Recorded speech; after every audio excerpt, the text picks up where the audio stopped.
amigos? Bienvenidos al Consejo de Maestros de la Misión Centro Oeste del Perú. En esta ocasión nos acompañan dos grandes invitados, me refiero al pastor Benito Vega y también a nuestro pastor Freddy Sánchez. Pastor Benito, ¿qué tal? Bienvenido al Consejo de Maestros. Muchas gracias por esta invitación y saludamos a todos nuestros hermanos de la escuela más grande del mundo, esta vez transmitiendo desde aquí, del Centro Oeste del Perú. Muy bien, agradecemos pastor Benito. Pastor Freddy, ¿qué tal? Bienvenido al Consejo de Maestros. Una alegría poder estar aquí y formar parte de este equipo junto a ustedes para transmitir lo que la palabra del Señor nos enseñó con la ayuda de la guía de Escuela Sabática esta semana. Así es, en esta ocasión ya nos encontramos en la lección número 10 y el título de esta lección es El fuego del infierno. Y justamente al comienzo de la lección narra en cuanto a una comedia, a una obra literaria, la Divina Comedia, en la cual hace mención, más que todo enfatiza la inmortalidad del alma, ¿no? Y nos narra de que si una persona ha sido buena en la tierra, ha vivido bien sin hacer mal a nadie, pues su alma se va al cielo. Pero si ha sido todo lo contrario, su alma se va al infierno, ¿no? Pero si ha sido allí, digamos, una persona más o menos intermedia, ¿no? Su alma está en el purgatorio, ¿no? Pastor Benito, ¿qué nos puede comentar en cuanto a esta obra literaria? ¿Cuán influyente ha sido en el cristianismo hoy en día? Sí, realmente esta novela de Dante Alighieri ha tenido una influencia poderosa en la teología cristiana y de una manera muy particular en la teología de la Iglesia Católica. También, lógicamente, que ha influido en otros círculos evangélicos y lamentablemente, como así fuimos enseñados, lamentablemente nos quedamos con esa idea de la inmortalidad. Pero queremos decir una cosa esta mañana, que de acuerdo a la palabra no tiene sustento de acuerdo a la palabra del Señor, no armoniza con lo que está escrito aquí en la Biblia. Correcto, en la Biblia, al menos hasta ahora que yo he podido leerla, no he encontrado nada que mencione en cuanto a si eres bueno te vas al cielo, que si eres malo te vas al infierno. No he encontrado nada, ¿no? Entonces ahí nada más nos damos cuenta de que no va conforme a los principios de la Biblia. Por otro lado, en la Biblia sí menciona en cuanto a gusanos inmortales. Y justamente esto quisiera preguntarle al pastor Freddy, ¿qué nos puede comentar en cuanto a lo que la Biblia nos menciona en cuanto a los gusanos inmortales? Sí, la Biblia definitivamente lo dice, allí en el libro de Isaías, el capítulo 66, ¿verdad? También en el libro de Marcos, Jesús explicando sobre este versículo de Isaías, también habla acerca del gusano que no muere. Sin embargo, no es correcto interpretar el gusano como el pecador que permanece sin morir en un lugar llamado infierno. No, no, no. La Biblia hace referencia al gusano como aquel animalito, aquel ente que colabora con la descomposición del cuerpo cuando uno muere.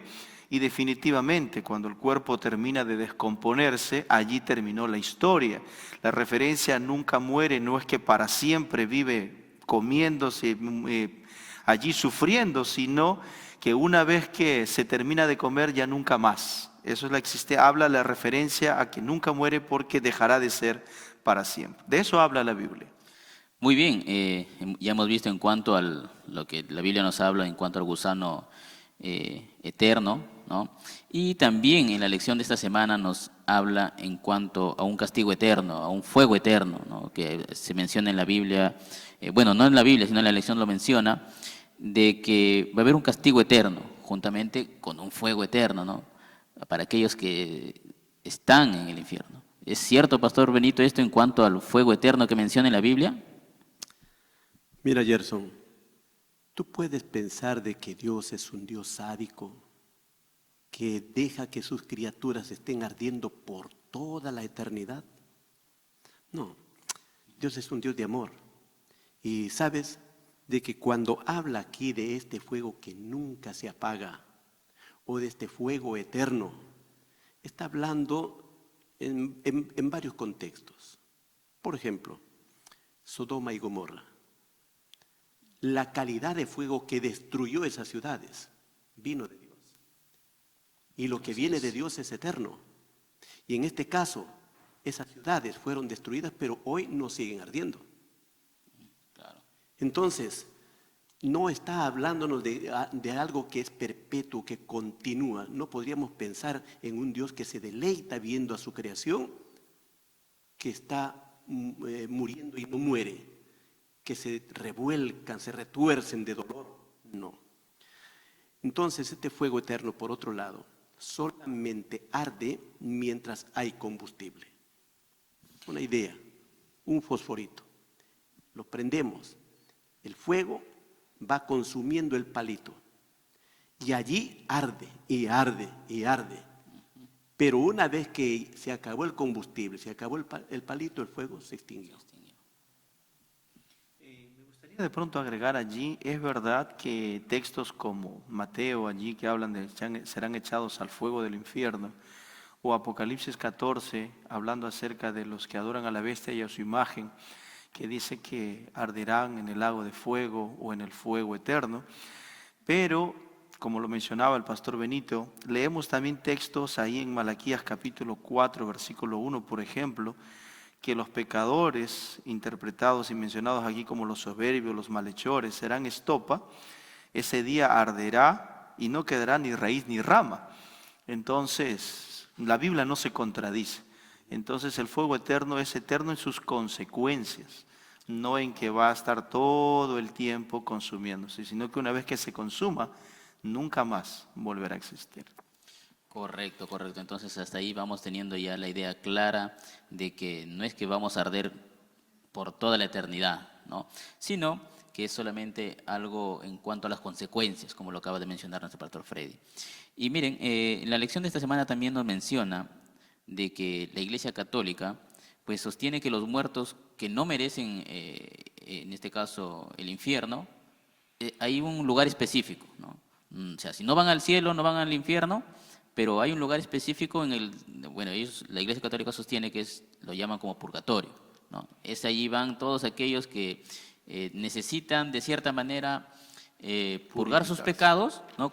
Utilizando la misma palabra, purgar sus pecados para posteriormente ser redimidos y ascender al cielo. ¿Es cierto esto en cuanto a la teología que menciona y enseña la Iglesia Católica, Pastor Freddy?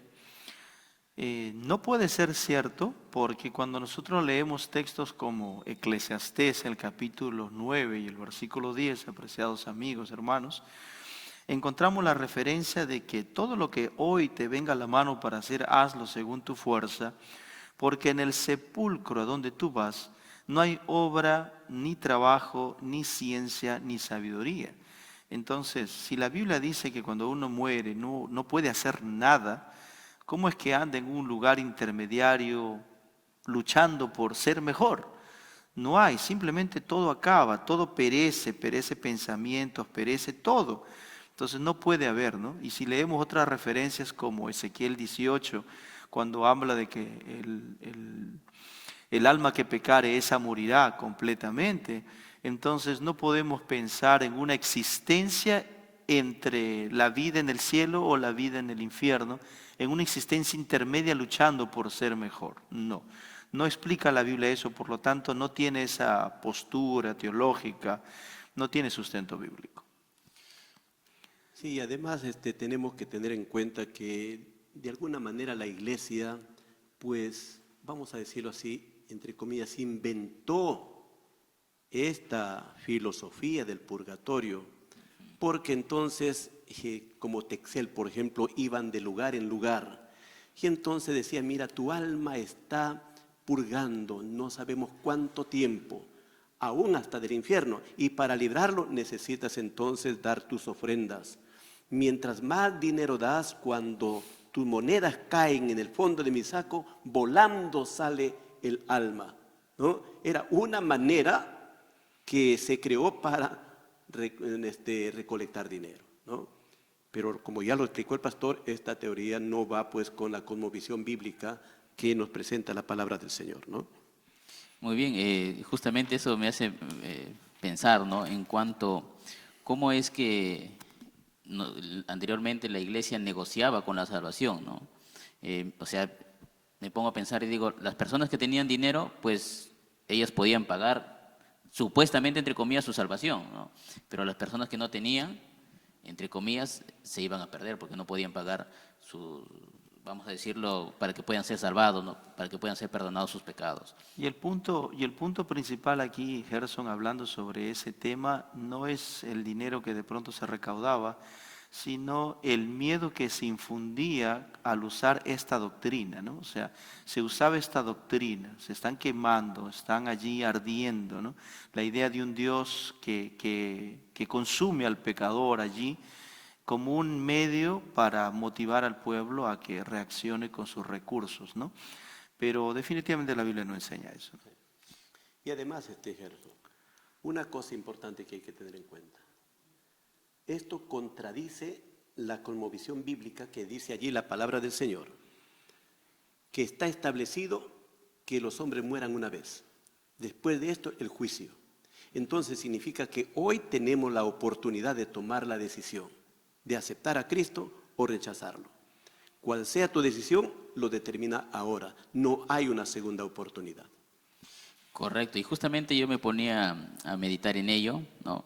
Si nosotros morimos y vamos al cielo, ¿qué caso tiene resucitar para regresar nuevamente a la tierra y volvernos a ir al cielo, ¿no? O sea, no hay sentido, ¿no? Porque si estamos en el cielo, entonces, ¿para qué resucitar ya, no? Si estamos ya en el cielo, ¿no?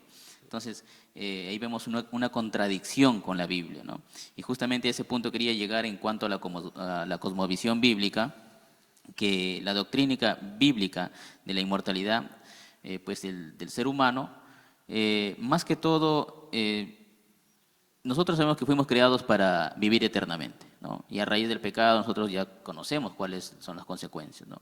Y justamente con lo que dijo el pastor Benito, nosotros morimos una sola vez, ¿no? Depende ya cómo nosotros vivimos en esta tierra para poder, si aceptamos a Cristo, pues de hecho que vamos a tener que morir en esta tierra, pero tenemos la esperanza de que algún día, cuando Jesús regrese por segunda vez, pues nosotros vamos a resucitar y para vivir eternamente con Él, ¿no?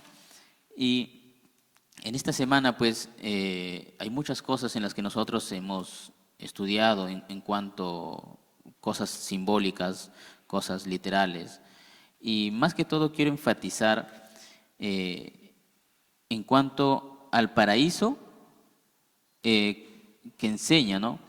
Dice, aunque los protestantes no aceptan el purgatorio, muchos creen que las almas de los justos muertos ya disfrutan del paraíso, ¿no?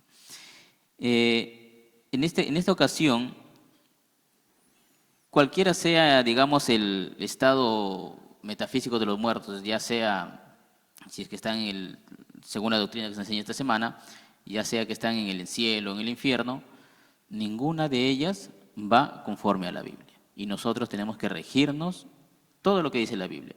Cualquier cosa que nos digan por ahí en la universidad, sé que nos enseñan mucho en cuanto a ello, ¿no? Pero nosotros tenemos que decir y hacer lo que dice el texto de esta semana, ¿no? El texto bíblico de esta semana nos dice, examinadlo todo, retened lo bueno. Entonces, ¿cuál es lo bueno que nosotros debemos retener de esta semana que hemos estudiado? Pastor Benito, ¿con cuál deberíamos quedarnos en esta semana? Lógicamente, como la semana pasada se hablaba, por ejemplo, de otros temas, por supuesto, pero nos decía de que hay que buscar todos los textos y como que ponerlo en una balanza de dos platillos, ¿no? En un lado están los textos que realmente son muy tajantes y aseveran una verdad. En el otro lado hay algunos otros textos que por ahí nos dan alguna idea de otra supuesta verdad. Entonces, lo que más pesa, con eso nos quedamos, ¿no? Y la Biblia es clara, no se contradice. Y en este caso del paraíso con almas incorpóreas, ¿no? Entonces, ¿sabes qué? A veces uno piensa, si mi papá que murió me está viendo del cielo, ¿no? ¿Cómo me está viendo? ¿Tú crees que puede ser feliz? Supuestamente, si él se fue al morir, se fue al cielo y está gozando de la presencia de Dios, al mirarme que yo sufro aquí, al mirarme que paso hambre, que paso una enfermedad, que estoy en una situación difícil, ¿cree que puede estar él feliz allá? Creo que no. Por lo tanto, esta idea de almas incorpóreas, de espíritus que están flotando, ¿no? También esta es una idea que no va con la cosmovisión bíblica. Cuando leemos textos como Hechos, capítulo 2, versículos 29, 34, Creo que la Biblia es muy directa y clarita. No necesitamos decir a la Biblia lo que la Biblia no dice. No necesitan interpretación. Leemos, por ejemplo, en el versículo 29, cuando Pedro predicaba y hablaba a sus oyentes allí en ocasión del Pentecostés. Hermanos, se puede decir confiadamente que el patriarca David murió y fue sepultado y su sepulcro está allí. Ahora, hasta allí podríamos decir, ya, pero el sepulcro no tiene nada que ver, pero su alma. No, pero mire, cuando leemos el versículo 34, porque David no subió al cielo. O sea, el texto dice clarito que David no subió al cielo. Y si David era un hijo de Dios, que la misma Biblia dice, un hombre conforme al corazón de Dios, él cuando murió su almita debería verse derechito al cielo. Pero la Biblia dice, no subió al cielo.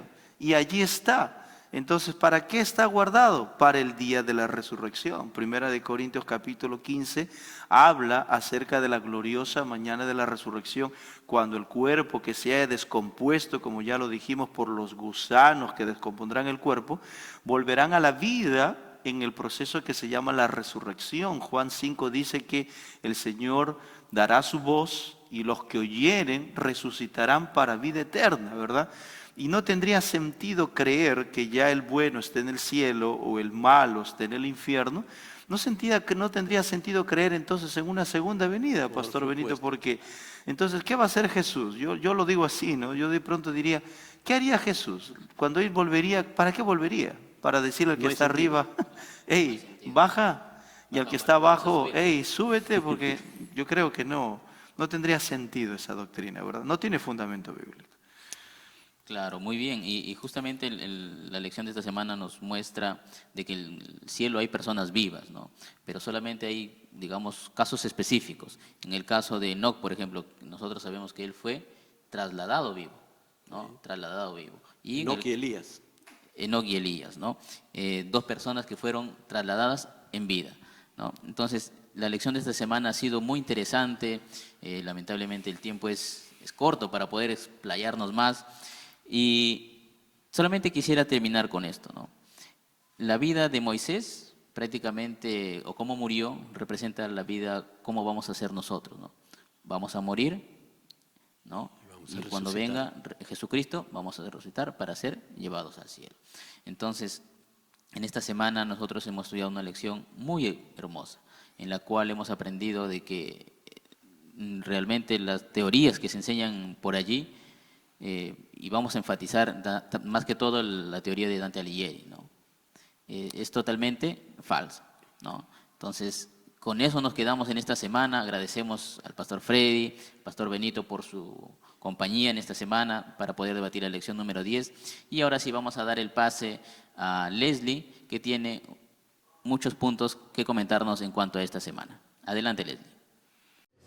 Tenemos buenas noticias. Ya se envió el link a los pastores y líderes de la iglesia para que tú, evangelista, puedas subir los nombres de tus estudiantes de la Biblia. Recuerda que es muy importante que tú puedas dar a conocer a quienes estás brindando estos estudios bíblicos. Esto te permitirá que también puedas recibir cuán pronto tu kit, que te va a ayudar a llevar el mensaje de Dios de una manera mucho más práctica. En este kit también vas a poder encontrar la fe de Jesús actualizada y la Biblia misionera con dos diferentes portadas que tenemos ahora mismo. Recuerda, por favor, poder subir cuán pronto a ese link los nombres de tus estudiantes de la Biblia, porque juntos haremos de nuestra iglesia una iglesia ordenada. Por otro lado, también quiero contarte algo sumamente hermoso. Tienes que ya reservar en tu calendario el sábado 17, porque tendremos nuestra primera convención de escuela sabática. Así que pasa la voz